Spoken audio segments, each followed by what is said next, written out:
Armstrong கொலை வழக்கில் பயன்படுத்தப்பட்ட வெடிகுண்டு உயர்நீதிமன்ற வளாகத்திற்குள் கொண்டுவரப்பட்ட விவகாரம் தமிழக அரசு விசாரணை அறிக்கையை தாக்கல் செய்ய சென்னை உயர்நீதிமன்றம் உத்தரவு பிறப்பித்துள்ளது. உயர்நீதிமன்ற வளாகத்திற்குள் ஆம்ஸ்ட்ராங் கொலை வழக்கில் பயன்படுத்தப்பட்ட வெடிகுண்டு உயர்நீதிமன்ற வளாகத்திற்குள் கொண்டுவரப்பட்ட விவகாரம் தமிழக அரசு விசாரணை அறிக்கையை தாக்கல் செய்ய சென்னை உயர்நீதிமன்றம் உத்தரவு பிறப்பித்துள்ளது. இதுகுறித்த முழு விவரங்களை வழங்க தலைமைச் செய்தியாளர் சிவா நம்மோடு இணைப்பில் காத்திருக்கிறார். சிவா, வணக்கம். விவரங்கள்.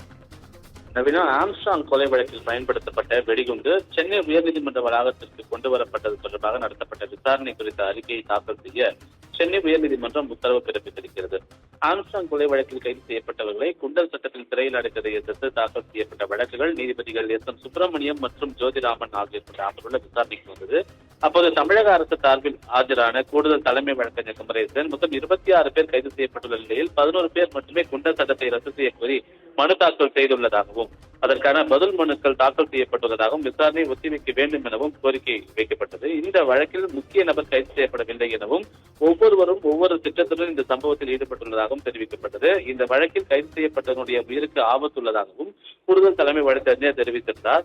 இதற்கு மனுதாரர்கள் சார்பில் ஆஜரான வழக்கறிஞர்கள் மோகன் கிருஷ்ணன், ஹமீத் இஸ்மாயில், முத்தமிழ் செல்வகுமார் ஆகியோர் எதிர்ப்பு தெரிவித்துள்ளனர். இந்த வழக்கினுடைய விசாரணையை இழுத்தடிக்கும் வகையில ஒவ்வொரு முறையும் ஒத்திவைக்க கோருவதாகவும் இறுதி விசாரணை தேதியை நிர்ணயிக்க வேண்டும் எனவும் கோரிக்கை முன்வைக்கப்பட்டது.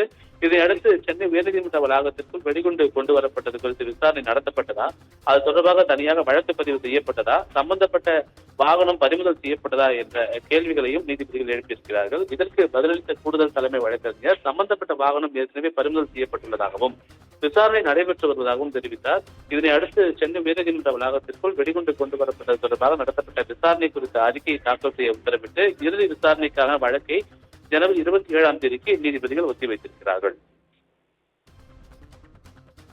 விவரங்களுக்கு நன்றி சிவா.